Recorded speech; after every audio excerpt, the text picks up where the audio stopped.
Bismillah. Hari ini Jumat 4 Januari 2013 di Daril Hadis Zamar, di tempat Syekh Utsman As-Salimi hafizahullah, dari muridnya Syekh Muqbil rahimahullah. Kita akan masuk kepada pelajaran kajian hadis, syarah ataupun penjelasan hadis-hadis selain Al-Bukhari dan Muslim yang disahihkan oleh dua muhaddits era kini, Syekh Al-Albani dan Syekhuna Muqbil Al-Wadi'i rahimahumallah. Adapun hadis yang kedua, an Umar ibn al-Khattab radhiyallahu anhu qala Rasulullah sallallahu alaihi wa ala alihi wasallam, "Law annakum kuntum tawakkaluna 'ala Allah haqqa tawakkulih la ruzaqtum kama yurzaqut tayr taghdu khimasan wa taruhu bitanan." Yang maknanya dari Umar ibn al-Khattab radhiyallahu anhu, berkata Rasulullah sallallahu alaihi wa ala alihi wasallam, "Jika seandainya kalian bertawakal kepada Allah haqqa tawakkulih, sebaik-baiknya dalam merealisasikan tawakul tersebut, la ruziqtum, maka kalian akan diberikan rizki oleh Allah, kama yurzaqut tayru, seperti dirizkikan kepada burung, tagadu khimasan wa taruhu bitanan, yang mana burung tersebut pergi dalam keadaan lapar di pagi hari, mencari makan di kanan, di kiri, di atas, di bawah, wa taruhu bitanan, dan kembali ke sangkarnya ataupun ke sarangnya, menemui anak-anak mereka dalam keadaan perutnya penuh dengan makanan, dikarenakan bertawakal kepada Allah, dan Allah rezekikan kepada burung tersebut apa-apa yang bisa mengenyangkannya. Hadis ini sahih, disahihkan oleh Al-Albani di dalam kitabnya As-Sahihah, dan dihasankan oleh Al-Imam Al-Wadi'i di dalam kitabnya Al-Jami'us Sahih dan As-Sahih Al-Musnad. Adapun jika kita perinci hadis ini, maka hadis ini datang dari dua jalan. Jalan yang pertama dikeluarkan oleh Imam At-Tirmidzi dan Imam Hakim, dan juga Imam Ahmad dari Bakr ibn Amr an Abdullah ibn Hubairah an Abi Tamim Al-Jaishani an Umar ibn al-Khattab. Dan jalan yang kedua dari Abdullah ibn Lahiyah, akhbarani ibnu Lahiyah, yakni Abdullah an Abi Hubairah, dan sama sanadnya seperti yang di awal tadi. Maka dari dua jalan ini, Syekh Al-Albani rahimahullah memandang bahwa hadis ini adalah sahih lidatih. Dari kedua jalan, dua-duanya sahih. Adapun Al-Imam Al-Wadi'i memandang bahwa jalan yang pertama yang dikeluarkan oleh Imam At-Tirmidzi dan Imam Ahmad, jalannya dhaif dikarenakan Bakr ibn Amr, dan dia itu adalah Al-Ma'afiri, lainul hadis, dhaif. Dan jalan yang kedua juga dhaif dikeluarkan oleh Imam Ibnu Majah, karena di sanadnya ada Abdullah ibnu Lahiyah, yang mana dia itu dhaif, sayyi'ul hifdz, dikarenakan terbakar kitabnya. Ini seperti madhab Imam Abu Zur'ah. Maka dari dua jalan ini, Syekh kami Muqbil memandang hadis ini terangkat menjadi hasan li ghairih, sehingga kita mengetahui bahwa dua muhaddits era kini memandang hadis ini sahih. Tetapi dari segi perincian kita mengetahui bahwa Syekh Al-Albani menyatakan sahih lidati, dan Syekh kami Muqbil menyatakan hasan li ghairih, karena datang dari dua jalan yang sama-sama dhaif terangkat menjadi hasan li ghairih. Maka jika kita ditanya bagaimana pembicara menyatakan di dalam judulnya syarah hadis-hadis yang disahihkan atau disepakati kesahihannya oleh dua muhaddits era kini, tetapi Syekh Muqbil di sini menghasankan, maka kita jawab as-sihah ataupun sahih yang kita inginkan di dalam pembahasan di sini seperti sahih istilah al-awaliyin, seperti sahih di istilah ulama-ulama salaf zaman dulu sebelum terjadi pembaharuan di ilmu mustalah al-hadis, di mana bagi mereka zaman dulu hadis itu hanya menjadi dua, hadis sahih dan hadis dhaif dari segi pembagian pengamalan. Hadis sahih diamalkan dan hadis dhaif dibuang.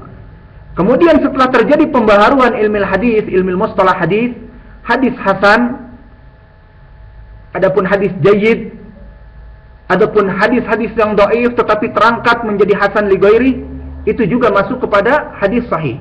Dan hadis dhaif terperinci, ada yang dhaif dikarenakan munqati', ada yang dhaif biasa terangkat kepada sahih ataupun hasan jika banyak jalannya. Ada juga dhaif jiddan, yang dimana di sanadnya ada rawi-rawi yang matruk, ditinggal hadisnya, ataupun pemalsu-pemalsu hadis seperti wada'ul hadis dan sebagainya, maka ini hadisnya dhaif jiddan, tidak terangkat walaupun mempunyai jalan-jalan yang banyak. Maka yang kita inginkan di sini adalah hadis yang sahih menurut ulama as-salaf, sehingga masuk kepadanya hadis sahih dan hadis hasan, dan masuk kepadanya sahih li dzati dan sahih li ghairi, dan masuk kepadanya juga hasan li dzati dan hasan li ghairi. Ini jawaban kita kepada mereka. Seperti diucapkan oleh Imam Al-Iraqi di Taqyid wal Idah, beliau mengatakan bahwa hadis inda istilah al-awwaliyin ma yashmal as-sahih wal hasan, lianna al-haditha indal a'immah al-mutaqaddimin fi ghalib kalamihim yanqasimu ila qismin faqat wa huma as-sahih wa dha'if, fal hasan indahum mundarij tahta as-sahih. Maka kita katakan di sini hadis Umar ibn al-Khattab yang kita bahas tadi dihasankan oleh Syekh Muqbil dan disahihkan oleh Syekh Al-Albani, dan kita sebutkan di dalam pembahasan kita hadis ini adalah hadis yang sahih. Kenapa? Karena hadis hasan indahum, inda salaf, mundarijun tahta as-sahih, termasuk kepada di bawah derajat yang sahih, yang sama-sama masuk kepada hadis yang sahih. Adapun mufradatul hadis ataupun kosakata yang ada di dalam hadis ini, maka makna at-tair adalah burung.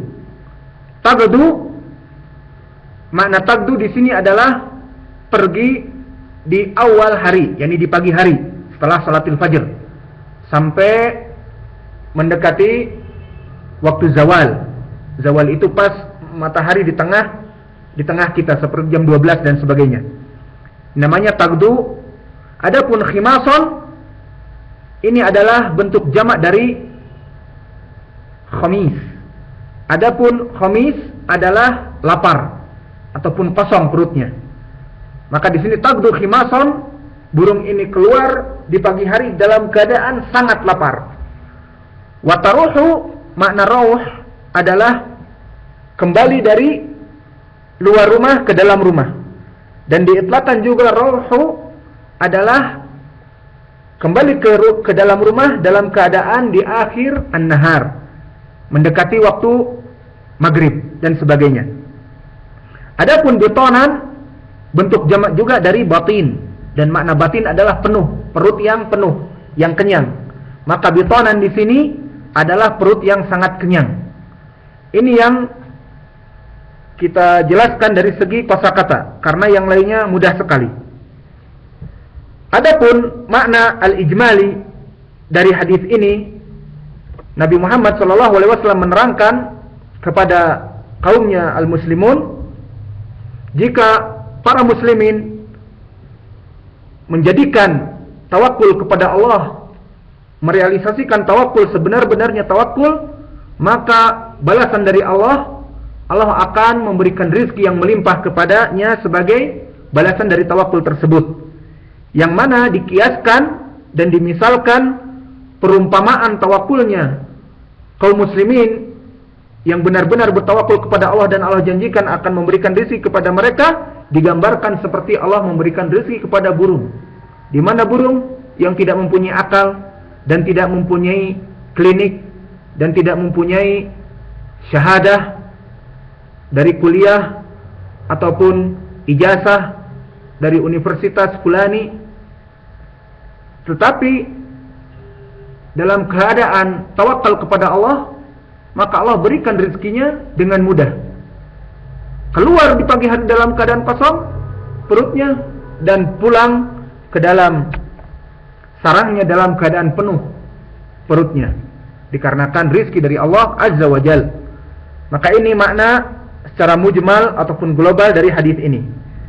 Adapun sahabi dari perawi di hadis ini adalah Umar ibn al-Khattab, yang mana dia itu laqabnya ataupun kunyahnya adalah Abu Hafs dan dilaqabi dengan Amirul Mukminin. Adapun nisbahnya, kabilahnya kepada Al-Qurashi Al-Adawi dari Bani Quraisy, yang mana Bani Quraisy adalah sebaik-baiknya nasab dari Bani Kinanah dan Bani Hashim.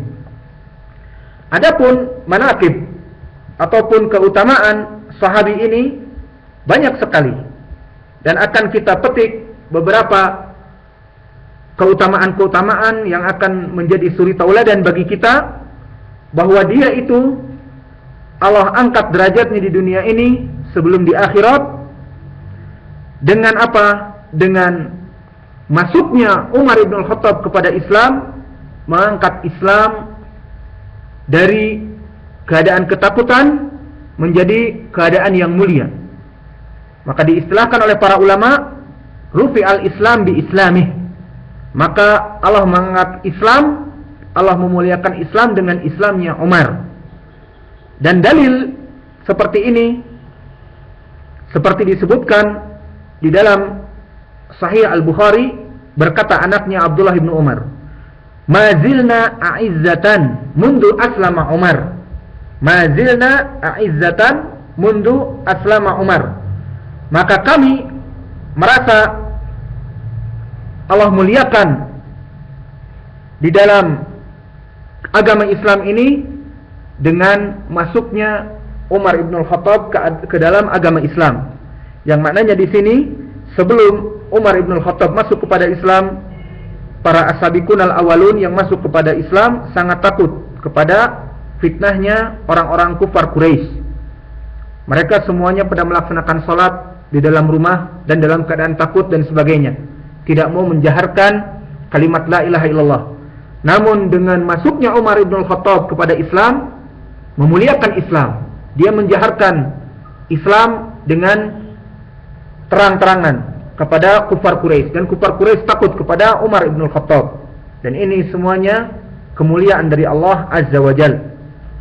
Dan juga dari manaqibnya, bahwa Nabi Muhammad SAW telah menyatakan di saat Umar masih hidup bahwa dia akan mati dalam keadaan syahid, akan dibunuh dan mati dalam keadaan syahid.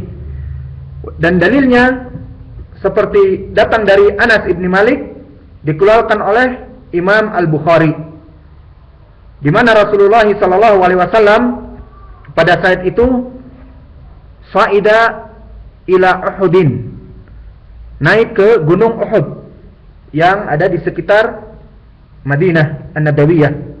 Wa ma'ahu Abu Bakrin wa Umar wa Utsman, dan dia naik gunung Uhud bersama Abu Bakar dan Umar ibn al-Khattab dan Utsman ibn Affan radhiyallahu anhum. Farajafa bihim fadarabahu birijlihi faqala usbut Uhudu, usbut Uhudu, usbut Uhudu, fama alaika illa an-nabi au as-siddiq au syahidan.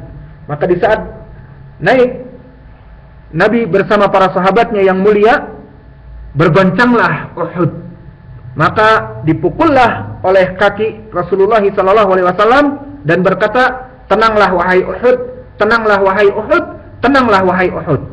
Maka tidaklah yang naik kepadamu, ini ke gunung Uhud ini, kecuali seorang Nabi, ini Nabi Muhammad, au as-siddiq, dan ini gelarnya Abu Bakar as-Siddiq, au syahidan, dan juga dua orang syahid, yang mana Umar ibn al-Khattab akan dibunuh oleh Al-Majusi, Abu Lu'lu'ah Al-Majusi, dan demikian juga Utsman ibn Affan akan dibunuh oleh kaum muslimin yang mempunyai pemahaman Khawarij yang mengkafirkannya dan membunuhnya, menghalalkan darahnya. Dan ini ternyata menjadi kenyataan, yang mana ucapan ini disebutkan di saat dua beliau ini masih hidup, Umar dan Utsman, dan menjadi kenyataan setelah wafatnya Nabi Muhammad sallallahu alaihi wasallam. Dan demikian juga dari keutamaan Umar ibn al-Khattab, bahwa Allah Subhanahu wa taala telah menjanjikan di saat hidupnya bahwa kelak akan dibangun di surga qasr, istana yang megah di jannah untuk Umar ibn al-Khattab. Seperti hadis yang didatangkan dari Abi Hurairah, dikeluarkan dari Al-Bukhari dan Muslim muttafaqun alaih, di mana di sini disebutkan, baina ana naimun id ra'aitu fil jannah fa idza imra'atun tatawadda ila janibil qasr faqultu liman hadzal qasru qalu li Umar. Waktu Nabi Muhammad SAW sedang tidur, kemudian dia melihat dirinya ada di surga. Kemudian dilihat ada perempuan yang berwudu di sebelah istana yang megah. Kemudian ditanya oleh Nabi, untuk siapa ataupun punya siapa istana yang megah yang ada di dalam surga ini? Maka mereka menyatakan semuanya li Umar, untuk Umar ibn al-Khattab. Maka ini keutamaan seorang sahabi al-Jalil, Umar ibn al-Khattab, Amirul Mukminin, Khalifatul Rasul yang kedua setelah Abu Bakar As-Siddiq radhiyallahu anhum jami'an. Adapun definisi dari tawakul, maka tawakkal yang definisinya yang benar, yang disesuaikan dengan akidah Ahlussunnah wal Jamaah adalah sidqul iltija al-qalb ila Allah azza wa jal fi istijlabil manafi' wa daf'il mudar min umuri dunya wal akhirah kulluha bi tafwidil amr ilaihi ba'da fi'lis sabab. Maka perhatikan di sini definisi tawakul yang benar, karena banyak beberapa firaq ad-dhalah juga memberikan makna tawakul yang tidak disesuaikan dengan madhab Ahlussunnah wal Jamaah atau akidah al-firqah an-najiyah. Maka makna tawakul yang sesuai dengan akidah Ahlussunnah wal Jamaah al-firqah an-najiyah al-ta'ifah al-mansurah adalah sidqu iltija al-qalb ila Allah azza wa jal fi istijlabil manafi' wa daf'il mudar, adalah kebenaran hati dalam pengembalian kepada Allah di dalam meminta al-manafi', apa-apa yang memberikan manfaat, dan juga menjauhi apa-apa yang memberikan madarat baik di dunia ataupun di akhirah, yang semuanya itu dengan cara tafwid al-umur ilallahi azza wa jal, mengembalikan semua perkara kepada Allah subhanahu wa ta'ala saja, ba'da fi'li as-sabab, setelah melaksanakan sabab. Ini manhaj ahli sunnah wal jamaah. Terkumpul tawakul itu antara tafwid ilallah, menyerahkan diri kepada Allah atas keputusan Allah setelah melakukan sabab. Berbeda dengan kaidahnya as-sufiyah, yang mana kelompok as-sufiyah mereka menyatakan at-tawakkul mujarrad tafwid al-amr ilallah saja. Ini memberikan tafwid, mengembalikan semua perkara kepada Allah tanpa melaksanakan sebab. Maka ini adalah definisi yang benar, yang sesuai juga dengan adillah yang as-sahihah yang dilakukan oleh Nabi kita Muhammad sallallahu alaihi wasallam. Jadi yang pertama harus tafwid kepada Allah, mengangkat seluruh keputusan kepada Allah setelah melakukan sebab. Dan dulu Nabi Muhammad SAW, dia adalah utusan Allah, dan dia adalah Nabi yang paling dicintai oleh Allah, dan Nabi yang dimuliakan oleh Allah. Di saat Nabi Muhammad SAW bertawakal kepada Allah, dan Nabi Muhammad SAW tidak pernah melemparkan sebab, bahkan melaksanakan sebab dan bertawakal kepada Allah. Dalilnya seperti datang di hadis yang muttafaqun alaih dari Anas bin Malik, bahwa Rasulullah SAW dakhala ala Makkah atau amul fatah wa ala ra'sihil migfar, bahwa Nabi Muhammad SAW masuk dalam amul fatah di tahun Ghazwatul Fatah, peperangan di mana Makkah itu dimasuki oleh kaum muslimin, dinamakan amul fatah, tahun pembukaan. Dan di saat masuk Nabi Muhammad SAW kepada Makkah, di mana dalam peperangan tersebut Allah mudahkan dan tunduk seluruh kaum kufar dan banyak di antara mereka masuk kepada Islam. Wa ala ra'sihil mighfar, dan di atas kepala Nabi Muhammad SAW itu ada mighfar, dan mighfar adalah tameng dari besi untuk menutup kepala dari panah ataupun tombak. Dan di sini menjadi pendalilan Nabi Muhammad SAW orang yang dicintai oleh Allah dan dia adalah Rasulnya, utusannya. Tetapi meskipun dia itu dijamin akan selamat dalam peperangan dan dia melaksanakan sebab yang bisa melindungi kepalanya dari sniper zaman dulu dengan panah ataupun tombak yang bisa membocorkan kepalanya Rasulullah sallallahu alaihi wasallam. Maka di sini dia pun melaksanakan tawakkul yang benar. Iltija kepada Allah dari segala umur, dan yang kedua dengan melaksanakan sabab.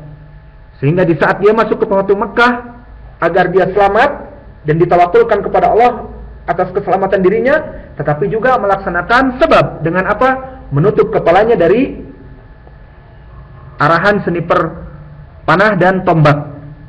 Adapun yang kedua, dikeluarkan juga hadis yang muttafaq alaih dari Ibnu Abbas bahwa Rasulullah sallallahu alaihi wasallam ghazwatal Fath fi Ramadan. Sama Rasulullah sallallahu alaihi wasallam hatta balaghal Qadid, yakni dekat dengan Asfan. Summa aftara, kemudian dia berbuka. Ini di riwayat yang dikeluarkan Al-Bukhari dan Muslim. Dan di riwayat yang dikeluarkan oleh Imam Ahmad dari Abi Sa'id Al-Khudri dan juga oleh Imam Ibnu Khuzaimah, berkata Rasulullah sallallahu alaihi wasallam, "Innakum qad danautum min aduwwikum wal fitru aqwalakum fa'aftiru." Maka di hadis ini, di saat Nabi Muhammad sallallahu alaihi wasallam dalam peperangan Fatah akan menaklukkan kaum musyrikin di Makkah, maka di saat sampai dalam daerah dinamakan Al-Qadid, di mana dekat dengan Makkah, dan pada saat itu bulan Ramadan, dan Nabi Muhammad SAW bersama para sahabatnya semuanya puasa. Di saat mendekati Al-Qadid, dekat dengan Makkah, dan akan terjadi pertempuran dengan kaum musyrikin di Makkah, maka Nabi Muhammad SAW berbuka puasanya. Kemudian di riwayat Imam Ahmad dan dari Abi Sa'id Al-Khudri, dia berkata kepada para sahabatnya yang lain semuanya, "Innakum qad danautum min aduwikum," bahwa kalian semuanya telah mendekati sekarang dengan musuh, dan kita dalam keadaan berpuasa sekarang di bulan Ramadan. "Wal fitru aqwalakum fa'aftiru," maka berbukalah, karena dengan berbuka itu akan menguatkan badan dan akan menyelamatkan mereka semua dari peperangan dan kekejaman musuh. Maka di sini menjadi pendalilan pula bahwa Nabi Muhammad SAW yang sudah dijamin akan menang di Fath Makkah dan akan selamat, dan kaum muslimin pun akan selamat dan menang di Fath Makkah. Tetapi apa? Tetapi setelah dia itu bertawakal kepada Allah, juga melaksanakan sabab. Apa sababnya? Sababnya dengan berbuka puasa agar menjadi kuat badan-badan mereka untuk memerangi kaum musyrikin. Maka ini menjadi pendalilan bahwa at-tawakkul yang benar itu adalah tafwid al-umur ilallahi azza wajal dengan melaksanakan sabab. Maka jika seseorang mempunyai rasa at-tawakkul, dia itu harus melaksanakan tafwid al-umur ilallah dan melaksanakan sabab. Keduanya harus terpenuhi. Adapun faidah yang bisa kita ambil dari hadis ini adalah beberapa fadailut tawakkul, dari keutamaan at-tawakkul. Maka tawakkul dari keutamaannya seperti di dalam hadis ini adalah min asbabir rizq, dari sebabnya diturunkan rizq yang besar kepada kita. Seperti di dalam hadis yang di sini disebutkan, la ruziktum kama yurzaqut tayr tabdu khimasan wa taruh bitanan. Maka jika kamu wahai Bani Adam merealisasikan tauhid kepada Allah dan tawakkul yang benar kepada Allah, maka Allah akan memberikan rizki yang besar kepada kamu seperti Allah memberikan rizki kepada burung. Dan juga di dalam ayat Al-Quran Allah menyatakan, wa may yatawakkal 'ala Allah fahuwa hasbuhu. Barang siapa yang bertawakal kepada Allah, maka Allah itu cukuplah baginya tempat bertawakul. Yani Allah akan memenuhinya. Maka disebutkan oleh Al-Mufassir yang banyak sekali ucapan ini masyhur, makna wa may yatawakkal 'ala Allah fa huwa hasbuh, ay wa man yufawwiduha ilaihi fi kulli umur fa huwa kafihi. Maka barang siapa yang menyerahkan seluruh umur kepada Allah dengan bertawakal setelah melaksanakan sabab, maka Allah berjanji pada dirinya untuk kafihi, untuk mencukupkan apa yang mereka tawakulkan kepada dirinya, kepada Allah. Sehingga kaum muslimin jika telah melaksanakan sebab dan menyerahkan semua umurnya kepada Allah, maka Allah akan memberikan apa-apa yang dia inginkan, baik dari rezeki dan sebagainya, dari apa-apa yang telah dia usahakan. Dan begitu pun dari faedah-faedah tawakul yang setelahnya adalah bahwa tawakul dari kaum muslimin yang direalisasikan di kehidupannya sehari-hari menyebabkan masuk kepada surga tanpa dihisab dan tanpa diiqab di dalam api neraka dahulu. Yang dalilnya seperti dikeluarkan oleh Imam Al-Bukhari dan Muslim dari Ibnu Abbas, di mana berkata Rasulullah sallallahu alaihi wasallam, "Uridat alayya al-umam fara'aitu an-nabi wa ma'ahu ar-rahid wa an-nabi wa ma'ahu ar-rajul aw rajulan wa an-nabi laysa ma'ahu ahadun idrufi ali sawadun a'zam." Maka hadis ini pun telah kita lewati di pelajaran yang lalu dari Ibnu Abbas, dikeluarkan muttafaqun alaih. Ditampakkan kepada Nabi Muhammad SAW para nabi-nabi yang berdakwah di zaman dulu dengan sifat pengikut-pengikutnya. Maka di antara para nabi ada yang mempunyai muridnya itu ataupun pengikutnya sekitar antara 10 sampai 3. Dan ada juga para nabi yang mempunyai 1 ataupun 2 pengikut. Dan bahkan aku melihat ada beberapa nabi yang tidak mengikuti, tidak dianugerahi pengikut satupun. Maka aku melihat kepada suatu kaum yang banyak, sejauh mata memandang, dipenuhi oleh kepala-kepala yang hitam. Maka dikatakan kepadaku, hadhihi ummatuk ya Muhammad, hadhihi ummatuk ya Muhammad. Maka ini adalah umatmu wahai Muhammad. Dan di antara mereka 70,000 yadkhuluna al-jannah bighairi hisab wala iqab. Maka di antara mereka akan dimasukkan oleh Allah langsung 70,000 orang dari mereka masuk kepada surga tanpa dihisab dan tanpa diazab di api neraka dahulu, langsung masuk kepada surga. Maka siapa mereka dan bagaimana sifatnya? Humul ladina la yastarqun, yang tidak meminta untuk diruqyah, wala yatatayyarun, dan tidak melaksanakan tatayyur, wala yaktawun, dan tidak meminta untuk dikei atas dirinya, wa ala rabbihim yatawakkalun. Dan ini menjadi pensyahidan kita, menjadi poin pendalilan kita. Dan mereka kepada Tuhannya, kepada Allah Subhanahu wa taala, yatawakkalun, merealisasikan tawakul yang sebenar-benarnya.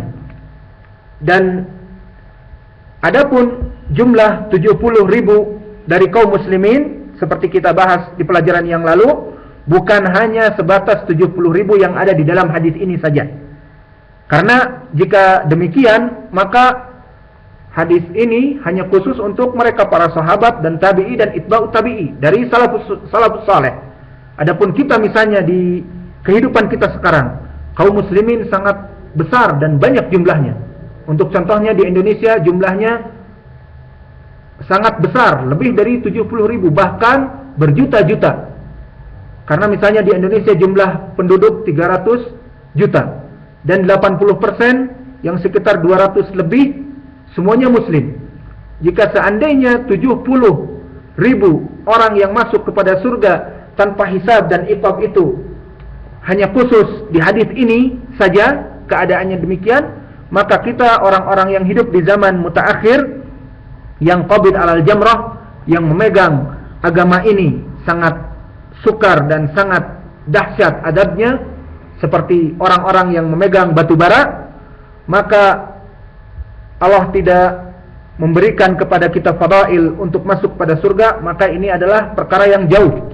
Bahkan di hadis yang lain dari Abi Umamah dikeluarkan oleh Imam At-Tirmidzi telah disebutkan bahwa jumlah 70,000 golongan ataupun orang-orang yang akan masuk kepada surga itu dijelaskan di hadis ini jumlahnya tidak terbatas menjadi 70.000 saja.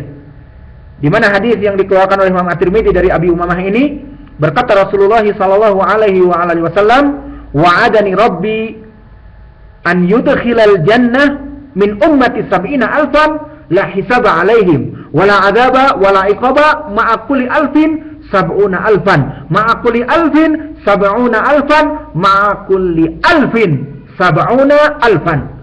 Maka Rasulullah SAW berkata, Allah telah berjanji kepada saya agar dimasukkan dari kaumku kaum muslimin kepada surga, yang di antara mereka masuk kepada surga yang langsung tanpa dihisab, tanpa diiqab, 70.000 orang.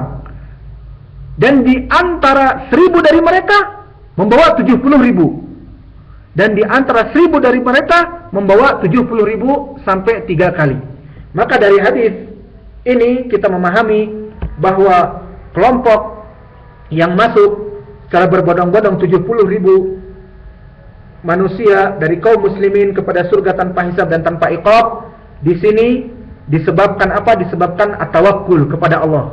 Dan ini jumlahnya bukan limited, dibatasi, bahkan jumlahnya banyak dan banyak dan banyak. Dan insya Allah kita memohon kepada Allah agar dijadikan di antara mereka.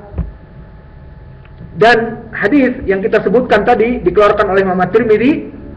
Hadis ini dikatakan oleh Imam At-Tirmidzi hadisun hasanun gharib. Dan mana hadis ini adalah hadis yang hasan, dan telah dihasankan pula oleh Syekh kami Muqbil Al-Wadi'i Al-Muhaddits di kitabnya Asy-Syafa'ah, di mana beliau mengatakan wa huwa hadisun hasanun wa qad hasanahu At-Tirmidzi wa huwa hadisun hasan. Maka kita cukupkan di sini pelajaran kita. Wa naktafi ila huna wa jazakumullahu khaira wa barakallahu fi ilmikum